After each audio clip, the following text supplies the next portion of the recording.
دستورنا القرآن وديننا الإسلام أركانه الجليلة دعائم الفضيلة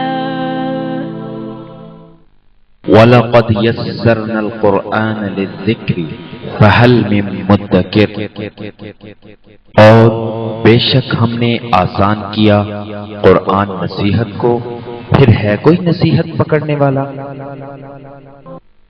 Our guide is the Quran, our religion is Islam. 5 noble pillars upholding what is virtuous. To make the testimony is the base of the faith, and the fast and the prayer, the pilgrimage and charity.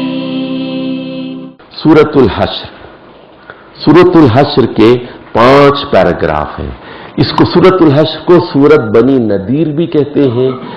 मदीने मुनव्वरा में एक यहूदियों का कबीला था, बनी नजीर। 4 हिजरी में यह नाजिल हुई है। ये साजिशें करते थे और अहद शिकनी करते थे, मुआहदे को तोड़ देते थे। इसीलिए इनको घेर लिया गया, इनके पूरे मोहल्ले को घेर लिया गया और इसके बाद इन्हें जिला वतन कर दिया गया। उनको वहां से मदीने से निकाल दिया गया। फिर ये लोग जाके शाम में और सऊदी अरब के शुमाली इलाकों में ये अपने रिश्तेदारों के पास जाकर आबाद हो गए। जिला वतन किया गया इनकी अहद शिकनी की वजह से। अच्छा, सूरतुल हश्र के 4 पैराग्राफ हैं। 4 पैराग्राफ जरा समझ ली। 4 पैराग्राफ को पहले 5 पैराग्राफ आयतों में कहा गया बनी नसीर के खिलाफ फर्द जुर्म और जिला वतनी की सजा। चूंकि इन लोगों ने मुआहदे की खिलाफ वर्जी की, इसलिए इनको यहां से निकाल दिया गया, जिला वतन कर दिया गया इनको। अब जो है दूसरे पैराग्राफ में बताया गया जिला वतनी के नतीजे में हासिल करदा अम्वाल फै की तकसीम के अहकाम। अब यहां एक माल गनीमत होता है, एक माल फै होता है।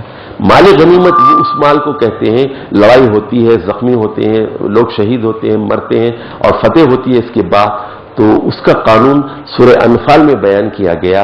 80% माल वो फौजियों में तकसीम किया जाएगा, मुजाहिदीन में। 20% माल हुकूमत ओवरहेड एक्सपेंडिचर के लिए अपने इंतजामी अखराजात और दूसरे चीजों के लिए रख लेगी। 20%, 80% उसको कहते हैं माल गनीमत। माल फै उसको कहते हैं जिसमें लड़ाई की नौबत ही नहीं आई। आपने धमकी दी, रोप था आपका और आपने वार्निंग दी और यही हुआ कि यहां जंग हुई नहीं, घेर लिया गया और मुहासिरे के बाद वो खुद दब गए। उन्होंने खुद आके कहा कि भाई आप क्या चाहते हैं, तो वो फिर अपने जो है सामान को अपने ऊंटों और घोड़ों और गधों पे बांध के जितना वो ले जा सकते थे वो लेके चले गए। वो जमीनें मुसलमानों को मिल गई, वो मकान मुसलमानों को मिल गए, वो खेत और वो बागात मुसलमानों को मिल गए। इस माल को माल फै कहते हैं। ये माल गनीमत नहीं है क्योंकि लड़ाई की नौबत नहीं आई थी। तो वो बताया गया कि फिर वो जो है वो भी स्टेट इस्तेमाल करेगी, फौजियों को इसमें से हिस्सा नहीं दिया जाएगा। ये गरीबों के लिए है, मिस्कीनों के लिए है और अल्लाह और इस हुकूमत यानी स्टेट जो है वो अपनी मर्जी के मुताबिक उसको खर्च कर सकती है। तीसरे पैराग्राफ में मुनाफिकीन को हुक्म दिया गया कि वो यहूदियों से रवाबित मुनक़ते कर लें, क्योंकि बनी नजीर जो यहूदी कबीला था इनसे मुनाफिकीन का साजबाज था। जब इनकी शामत आई उन्हें भी वार्निंग दे दी गई, अब तुम्हारी शामत भी आ सकती है। तुम उनसे दोस्ती करते थे, उनसे रवाबित रखते थे। तो यहां सारा ये जो 11 से 17 तक 7 आयात है तीसरे पैराग्राफ की, वो जो है उनसे ताल्लुकात मुनक़ते करने का हुक्म है। अब आ जाइए जो चौथा पैराग्राफ है, मुनाफिकीन को सही अकीदे आखिरत और अकीदे सिफात इख्तियार करने की दावत। अब यहां सूरह वो आपको मालूम है अल्लाहुल्लज़ी ला इलाहा इल्ला हुवल हय्युल हुवल्लाहुल्लज़ी ला इलाहा इल्ला आलिमुल गैबि वश्शहादा और हुवल्लाहुल्लज़ी ला इलाहा इल्ला हु अल मलिकुल कुद्दूसुस सलामुल मोमिनुल मुहैमिनुल अजीजुल जब्बारुल अजीज।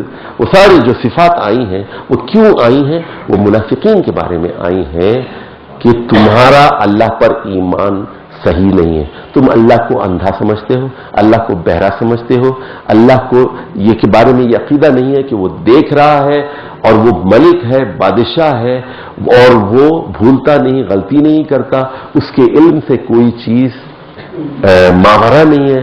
तो अल्लाह को समझो। याद रखिए, अल्लाह की मारिफत कैसे हासिल हो सकती है बताइए?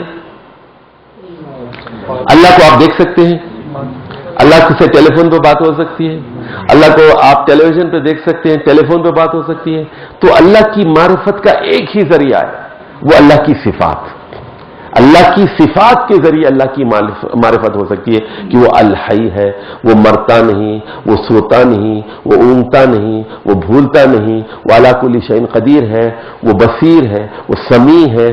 तो ये अल्लाह के 99 जो नाम है, 99 नाम, ये हसीन और जमील नाम, दरअसल ये क्या है? अल्लाह की हसीन और जमील सिफात पर मुश्तमिल नाम है। हर नाम एक हसीन और जमील सिफत का आईनादार है। अल्लाह की मारिफत अगर आपको हासिल करनी है, अस्माउल हुस्ना पर आप महारत हासिल कीजिए।